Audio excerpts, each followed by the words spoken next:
నమస్తే అండి.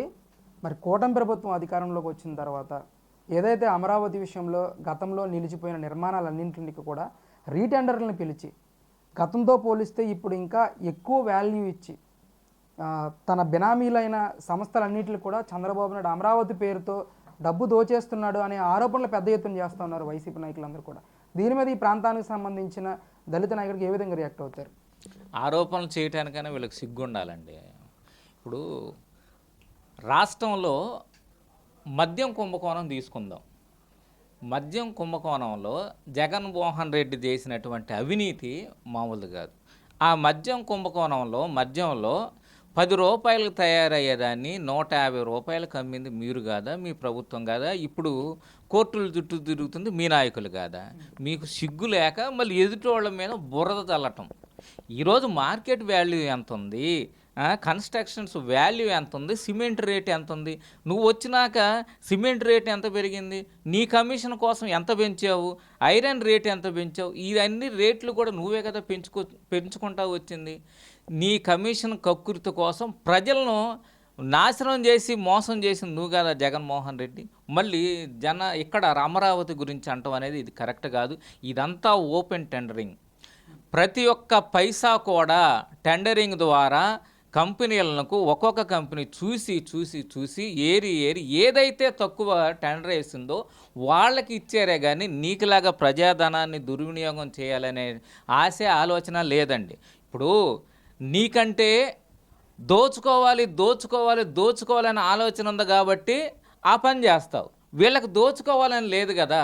కూటమి ప్రభుత్వానికి కేవలం అభివృద్ధి చేయాలి, కేవలం నిర్మాణాలు చేపట్టాలి, సంక్షేమం చేపట్టాలి అని వాళ్ళు పట్టుదలతో పనులు ప్రారంభం చేస్తున్నారు. అది మీరు ఇంకా తెలుసుకోవాలి. ఇట్లా బురద జల్లి ఇంకా మీ మొహాన్ని చీకొట్టించుకోవద్దండి. అంటే జగన్మోహన్ రెడ్డి గారు అధికారంలో ఉన్న 5 సంవత్సరాలు కూడా రాజధాని లేని రాష్ట్రంలో పరిపాలన చేశారనే ఒక ప్రచారం తీసుకొచ్చారు. మరి ఇప్పుడు రాజధాని ఉన్న రాష్ట్రంగా ఈ 11 నెలల నుంచి పరిపాలన చేస్తూ ఉన్నారు కదా. ముఖ్యంగా అమరావతి ప్రాంతంలో ఎలాంటి మార్పులు గమనించారు? రాజధాని ఉన్న ప్రాంతంగా ముందుకెళ్తా ఉన్న ఈ కూటమి ప్రభుత్వం రాష్ట్రంలో ఎలాంటి మార్పులు తీసుకొచ్చిందంటారు? అంటే వీళ్ళకి ఆఫ్ మైండ్ అంటారు. జగన్మోహన్ రెడ్డి బ్యాచ్ని ఆఫ్ మైండ్ అంటారు. రాజధాని లేని రాష్ట్రంలో పరిపాలన ఎట్లా చేశారు వీళ్ళు తింగరోళ్ళు? రాజధాని లేని రాష్ట్రంలో మరి ఆ రాజముద్ర ఏ విధంగా వెలగపూడి అని చెప్పేసి రాజముద్ర వేశారు? వీళ్ళు పిచ్చోళ్ళ, మంచోళ్ళ, బడికి పోయిన వాళ్ళ, లేకపోతే బడికి పోనోళ్ళ అర్థం కావట్లేదు. వీళ్ళు కేవలం ఏదో ఒకటి బుర్ర చల్లాలి, ఏదో ఒకటి వాగేయాలి, ఏదో ఒకటి అనాలనే తప్ప ఏమి లేదండి. ఇప్పుడు కేంద్ర గెజిట్లో రాజధాని అమరావతి రాజధాని అని చెప్పేసి ఇచ్చారు కదా, ఇక్కడ మ్యాప్లో కూడా ఇచ్చారు కదా. ఇంకా వీళ్ళు ఈ ఎదవల్లాగా మాట్లాడటం అనేది వీళ్ళే సాటి అండి. అంటే ఈ 11 నెలల నుంచి ఏం చేశారండి కూటమి ప్రభుత్వం రాజధాని విషయంలో? మీరు ఒక్కసారి మీ కెమెరాలు తీసుకెళ్ళి ఈ రాజధాని అమరావతి ప్రాంతంలో కన్స్ట్రక్షన్స్ ఒక్కసారి చూడండి. ఎక్కడికెక్కడ పనులు ప్రారంభమైంది. సిఆర్డీఏ బిల్డింగ్ పూర్తిగా అయిపోవచ్చింది. అలాగే ఎమ్మెల్సీ క్వార్టర్స్ ఇవన్నీ కూడా వచ్చే ఎండాకాలం నాటికి మొత్తం కూడా అందుబాటులో తీసుకురావడానికి వాళ్ళందరినీ ఎమ్మెల్యేలు ఎమ్మెల్సీలు అందరినీ కూడా తీసుకురావడానికి ఆ బిల్డింగ్స్ రెడీ చేస్తున్నారు. అలాగే మినిస్టర్స్ బంగ్లా అవన్నీ కూడా ఇప్పుడు కడుతున్నారు. నాకు ఉదయాన్నే అటు వాకింగ్కి వెళ్ళినప్పుడు చూస్తుంటే ఆ పనికి ఎక్కడెక్కడో అంతకుముందు వచ్చినటువంటి 70-80 వేల మంది కార్మికులు ఇప్పుడు అక్కడ కనపడుతున్నారు.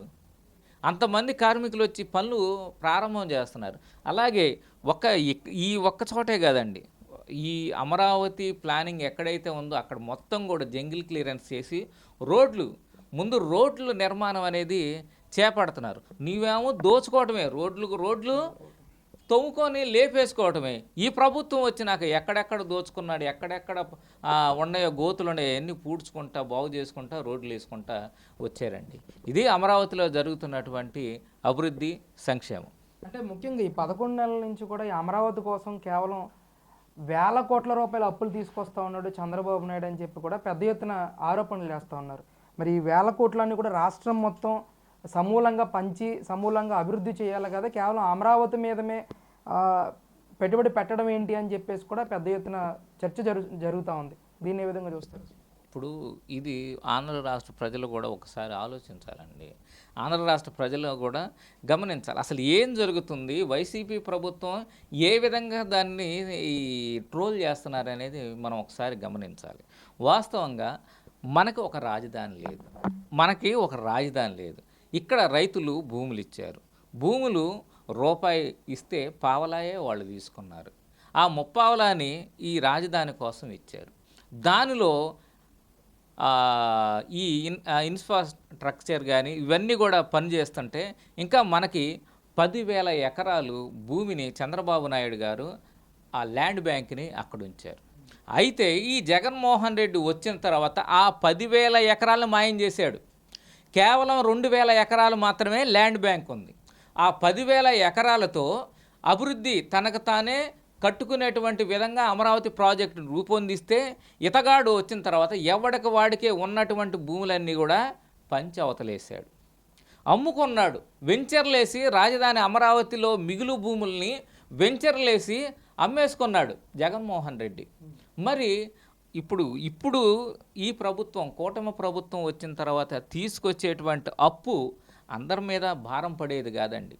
అందరిపైన భారం పడేటువంటి అప్పు కాదు. అది ప్రపంచ బ్యాంకు దగ్గర నుండి, తర్వాత ఏడీసీ బ్యాంక్ దగ్గర నుంచి వీళ్ళు రుణాలుగా తీసుకుంటున్నారు. ఇక్కడ అభివృద్ధి కోసం అమరావతి అనేది ఈ ప్రాజెక్టు అభివృద్ధి చేస్తే దాని సంక్షేమ ఫలాలు ఆంధ్ర రాష్ట్రం మొత్తం కూడా అది పంచొచ్చు అనేటువంటి ఒక విజనరీతో చేస్తున్నటువంటి కార్యక్రమం. దీనికి కూడా మీరు ఈ విధంగా అలవల సులవలుగా అబాసు పాలు చేయటం అనేది మంచి పద్ధతి కాదు. జగన్మోహన్ రెడ్డి, నీకు చేతనైతే ఆంధ్ర రాష్ట్రంలో పుట్టి పెరిగావు కాబట్టి నువ్వు ఆంధ్ర రాష్ట్ర పౌరుడిగా మనకంటూ ఒక రాజధాని ఉండాలి కాబట్టి దానికి సహకరించు, లేదంటే అన్నీ మూసుకొని ఒక పక్కన కూర్చోమని విజ్ఞప్తి చేస్తున్నా. మే 2వ తారీఖున మోడీ గారు రాకపోతే అది చాలా శుభసూచకం అండి. ఎందుకంటే గతంలో కూడా నరేంద్ర మోడీ గారు వచ్చి ఇక్కడ శంకుస్థాపన చేయటం జరిగింది. ఏదైతే ఆయన చేతుల మీదుగా చేసినటువంటి కార్యక్రమాన్ని మరలా జగన్మోహన్ రెడ్డి ప్రభుత్వం వచ్చిన తర్వాత ఏదైతే ఆ నాశనం చేసి ఇక్కడ ఎడారి శ్మశానం అని చెప్పేసి వాళ్ళు ప్రభుత్వం జగన్మోహన్ రెడ్డి కుట్రలతో ఆఫ్ చేశాడో దానిని పునఃప్రారంభించడానికి నరేంద్ర మోడీ గారు రావటం చాలా సంతోషదాయకం. ఆయన వచ్చిన తర్వాత జగన్మోహన్ రెడ్డి నీలాంటి వ్యక్తులు కూడా మేము ఆహ్వానిస్తున్నాం రాజధాని అమరావతి పునర్నిర్మాణం కార్యక్రమానికి. చేతనైతే ఆంధ్ర రాష్ట్రంలో పుట్టిన బిడ్డగా దమ్ముంటే నువ్వు కూడా నీ రాష్ట్ర రాజధాని కోసం నువ్వు కూడా వచ్చి ఈ కార్యక్రమంలో పాల్గొనమని కోరుతున్నాను.